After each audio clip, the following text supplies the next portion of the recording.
Écoutez Sirot Relektet Vav, quatrième sikha sur Vayeshev. Dans notre paracha, on sait très bien que quand Yosef il est jeté dans le puits, la Torah nous dit que le puits était vide, il n'y avait pas d'eau dedans. Et on connaît tous la question qui est très connue. Si tu me dis que le puits est vide, alors je sais très bien qu'il n'y a pas d'eau puisqu'il est vide. Pourquoi la Torah elle répète deux fois? Il était vide, il n'y avait pas d'eau dedans. Et la Gemara, qui est aussi très connue, qui répond, c'est pour nous enseigner qu'il n'y avait pas d'eau, il y avait des scorpions et des serpents. Alors dans cette Gemara, on parle de Hanouka. Et on se demande pourquoi on nous ramène cette histoire de notre parachat de Vayeshev avec Yosef et le puits dans un contexte de Hanouka. Alors on sait très bien que Vayeshev c'est pendant la période de Hanouka, donc Vayeshev, Miketz, Vayigash, tout ça c'est la période de Hanouka. Mais on sait aussi que rien n'est au hasard dans la Torah. Et si on a enseigné cet enseignement dans un contexte de Hanouka, c'est pas juste parce que c'est le même Amora dans la Gemara qui a enseigné cette chose-là, donc on l'a enseigné l'une à la suite de l'autre. Hanouka et Vayeshev. Non, c'est parce qu'il y a vraiment un lien entre cette histoire, cet enseignement et l'histoire de Hanouka. Alors pour comprendre tout ça, le rabbi développe un petit peu. Quand on nous dit il n'y a pas d'eau dans le puits, c'est quoi l'eau? L'eau c'est toujours la Torah, ça représente toujours la Torah. Et donc ça c'est la première explication du Midrash quelque part, c'est un peu logique, c'est la profondeur de cette phrase, ça veut dire il n'y a pas d'eau, il y a des scorpions et des serpents.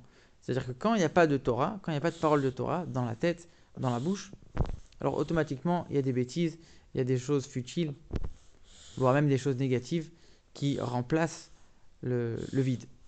Donc le Midrash dit, premier enseignement, il n'y a pas d'eau, il y a des scorpions et des serpents. Deuxième enseignement, il n'y a pas d'eau, ça veut dire qu'il n'y a pas de parole de Torah. C'est logique, en vérité, c'est la suite. D'ailleurs, le Baal Shem Tov, il enseigne quelque chose qui ressemble en disant, dans le verset qui nous dit, vous allez vous éloigner de Dieu, vous allez servir les idoles. Comme si, et le Baal Shem Tov il souligne en disant, mais comme si c'était automatique.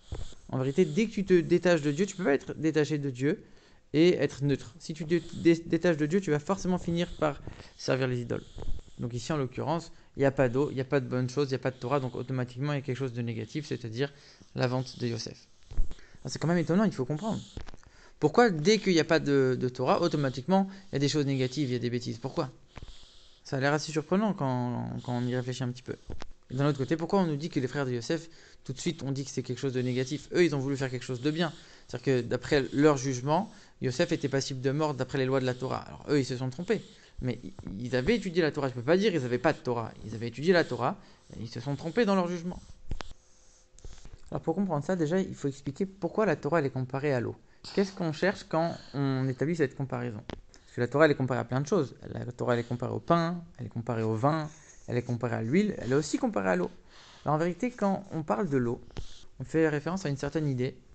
C'est l'idée que l'eau, elle part d'un endroit très haut et elle descend très bas. Quand on regarde la formation des rivières, on voit que ça part de la fonte des glaciers, la fonte des neiges. Donc les eaux qui sont tout en haut vont petit à petit descendre. De la même manière avec la pluie. Donc quand on pense à l'eau, on pense à l'idée de quelque chose de très haut qui descend très bas. Pour nous dire que la Torah ne se maintient que chez celui qui est humble, celui qui se fait petit, qui se fait bas. Donc quand on est en train de dire que les frères de Yosef, ils ne connaissaient pas la Torah, ils n'avaient pas ces paroles de Torah, c'est pas qu'ils ne connaissaient pas la Torah, ils connaissaient la Torah. Mais à leur niveau, ils n'avaient pas en eux cette qualité d'humilité qui aurait été nécessaire pour intégrer véritablement la Torah. Alors à ce moment-là, la question elle se renforce. Alors juste parce qu'il te manque l'humilité, c'est même pas qu'il te manque la Torah, il te manque l'humilité de la Torah, donc à cause de ça, les choses négatives elles vont arriver. C'est encore plus étonnant. Alors en vérité, la réponse elle est simple. Tout le but de l'étude de la Torah, c'est quoi? C'est de s'attacher à Dieu. Dieu, il est infini. Dieu, il n'a aucune limite. Mais nous, on est limité. Donc pour que quelque chose de limité puisse contenir, s'attacher avec quelque chose qui n'a pas de limite, on est obligé de s'annuler complètement devant Dieu, de devenir complètement humble devant lui. Puisque aussi grand qu'on sera, on ne pourra jamais le contenir, la seule manière de s'attacher à lui, c'est en s'annulant complètement. Donc évidemment que l'humilité, c'est une étape indispensable dans l'étude de la Torah. A priori, on pourrait se poser une question, mais regarde, on nous demande d'être enthousiaste quand on étudie. On nous demande de ressentir de la profondeur, d'être rempli de bons sentiments envers Dieu. Si je m'annule, j'aurai rien de tout ça. Mais la demande qu'on fait dans la fin de la Hamida, elle va répondre à ça. On dit « Petach libi betoratecha » ouvre mon cœur à ta Torah, la Torah de Dieu. Quelque chose qui est complètement illimité. pas quelque chose qui est limité à ma personne. Donc c'est comment que mon cœur va s'ouvrir à la Torah.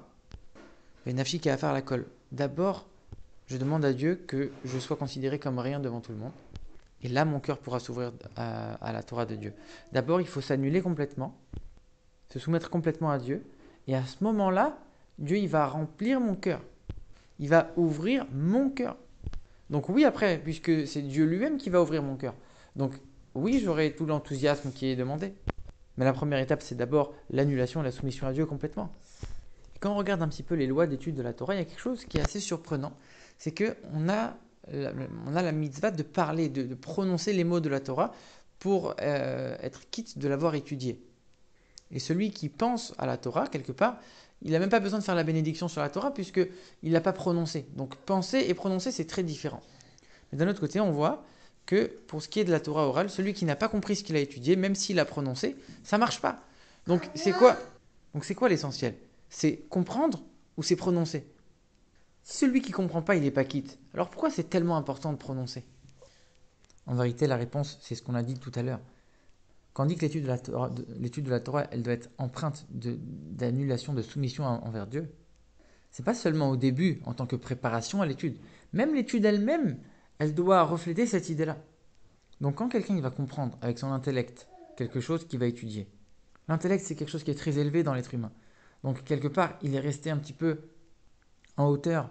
Mais quand il va abaisser cet intellect, cette étude à la parole, qui est une force beaucoup plus concrète, beaucoup plus basse de l'être humain, là, il a appliqué exactement cette même idée de prendre la Torah qui est en haut et de la descendre en bas. Et comme c'est dit, c'est seulement quand la Torah elle est imprégnée dans tous les membres qu'elle va se maintenir. Donc il faut la faire descendre dans chaque membre de l'être humain. Maintenant, on peut comprendre pourquoi le fait qu'il n'y ait pas d'eau, automatiquement, il y a des serpents et des scorpions. Le fait qu'il n'y ait pas de Torah, automatiquement, il y a des choses négatives. Pourquoi? Parce que si l'outil essentiel pour étudier la Torah, pour recevoir la Torah, c'est de s'annuler à Dieu, si l'annulation elle n'est pas complète, automatiquement, alors l'étude ne sera pas infinie. Il n'y a pas de demi-mesure dans l'annulation. Soit tu es annulé à Dieu et tu es annulé complètement, soit tu es, même s'il reste 1%, donc tu n'es pas annulé, il y a quelque chose encore. Donc il y a soit la Torah, soit les scorpions. Tu ne peux pas avoir un entre-deux. Et c'est pour ça que celui qui est orgueilleux, celui qui a une certaine estime de soi indépendante de sa soumission à Dieu, alors non seulement que son étude elle n'est pas parfaite, elle n'est pas complète, mais il peut même aller à l'encontre, il peut même aller à l'opposé. Et c'est pour ça que les frères de Yosef, on n'est pas en train de dire qu'ils ne connaissaient pas la Torah, ils connaissaient beaucoup de Torah. Mais comme leur annulation elle n'était pas parfaite, pas complète, pas entière envers Dieu, alors ils ont mal jugé Yosef et ils l'ont condamné à mort. Alors que c'était pas ça le jugement. Et quand on réfléchit un petit peu, toute cette histoire de Yosef, c'est ça qui a mené le peuple juif en Égypte, puisque Yosef il a été vendu, il est descendu en Égypte, et par la suite c'est toute sa famille, et c'est comme ça que le peuple juif a commencé à descendre en Égypte. Et toute la descente en Égypte, c'était dans le but de recevoir la Torah. Et cette idée de l'annulation à Dieu qu'on retrouve dans cette histoire du puits avec ou sans de l'eau, c'est tout le message du don de la Torah. Parce qu'avant le don de la Torah, quand les patriarches, par exemple, ils ont étudié par leur force propre. Donc c'était quelque chose qui était quelque part limité. C'était pas Dieu qui ordonne. C'est pas Dieu qui t'a donné la Torah. C'est toi, par tes propres forces, t'es arrivé à étudier la Torah. Et donc quelque part, c'est limité à l'être humain. Alors qu'après le don de la Torah, c'est Dieu qui nous donne sa Torah, la Torah de Dieu, la Torah infinie. Et ça va nous permettre de comprendre dans l'enseignement des sages. On nous dit qu'après le don de la Torah, Moshe, il oubliait toute la Torah qu'il étudiait. Et on ne comprend pas, on nous dit, avant le don de la Torah, il y avait tout le temps des yeshivot, il y avait tout le temps des endroits où étudier. Et la transmission, elle ne s'est jamais perdue. Donc l'étude de la Torah, elle ne s'est pas oubliée. Il y avait l'étude et l'enseignement de la Torah, même avant le don de la Torah. Ce n'est pas une nouveauté. Et on nous dit que par contre, Moshe, après le don de la Torah, il oubliait tout ce qu'il étudiait. Comment c'est possible? Eh bien parce que justement, avant le don de la Torah, c'était une Torah qui était limitée à l'être humain. Donc là, c'était facile de la contenir et de ne pas l'oublier. Mais après le don de la Torah, c'est la Torah de Dieu. Donc, il n'arrivait pas à l'intégrer parfaitement puisque lui-même n'était pas illimité au même niveau que Dieu. Et c'est seulement quand Dieu lui a donné en cadeau, c'est-à-dire que Dieu il a créé cette possibilité d'unir deux entités complètement différentes, l'infini et le fini, c'est là qu'il a pu retenir ce qu'il étudiait. Et puis, en vérité, c'est comme ça pour chaque juif aujourd'hui, puisque chaque juif a reçu la Torah en cadeau. C'est pas que Moshe. Donc nous aussi, on a cette capacité de se connecter avec l'infini malgré notre limite à nous. Mais d'un autre côté, on nous dit que pour atteindre vraiment l'infini de Dieu, on est obligé de s'annuler complètement. On doit faire un premier pas, on doit faire un effort de notre part. Il n'y a rien qui est gratuit dans la Torah, on nous demande un effort. Et si toi tu fais cet effort-là, si toi tu fais l'effort de te soumettre complètement à Dieu, là tu mériteras l'infinité, le niveau le plus infini de la Torah. Et maintenant on revient à notre première question. Pourquoi on nous enseigne ça dans le contexte de Hanouka? On sait qu'à Hanouka, toute la guerre des Grecs contre les Juifs, c'était pas d'éradiquer le peuple juif et d'enlever la Torah et les mitzvot. Ils permettaient qu'on pratique la Torah et les mitzvot, mais de ne surtout pas le faire parce que c'est Dieu qui l'a demandé, de ne surtout pas rappeler le fait que la Torah c'est la Torah de Dieu, le fait que la Torah a une origine divine. C'est ça qu'ils voulaient complètement effacer. Et c'est pour ça que malgré le fait qu'on aurait pu allumer une bougie avec de l'huile impure, puisque dans une situation pareille on a le droit, ils ont impurifié toutes les huiles. Mais parce que l'huile, ça représente la sagesse. Comme pour nous dire, la sagesse de Dieu, il faut qu'elle soit pure, c'est ta Torah à toi. Et si tu commences à étudier la Torah, mais que c'est pas la Torah de Dieu, alors c'est tout le contraire, c'est les Grecs qui auraient gagné. De la même manière que dans notre histoire, l'eau, elle représente l'annulation complète à Dieu, ici c'est la même chose. La fête de Hanouka, c'est le principe d'éclairer l'obscurité, d'éclairer à l'extérieur, d'éradiquer toutes les forces du mal. Et si c'est pas ta Torah, la Torah de Dieu, la Torah infinie, si la soumission à Dieu elle n'est pas parfaite, alors automatiquement les forces du mal ne seront pas éradiquées.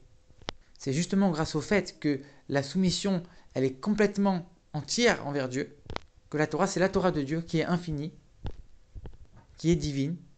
À ce moment-là seulement tu peux éradiquer les forces du mal. C'est seulement quand il y a cette eau-là de la soumission qu'il n'y aura pas les choses négatives, les scorpions et les serpents.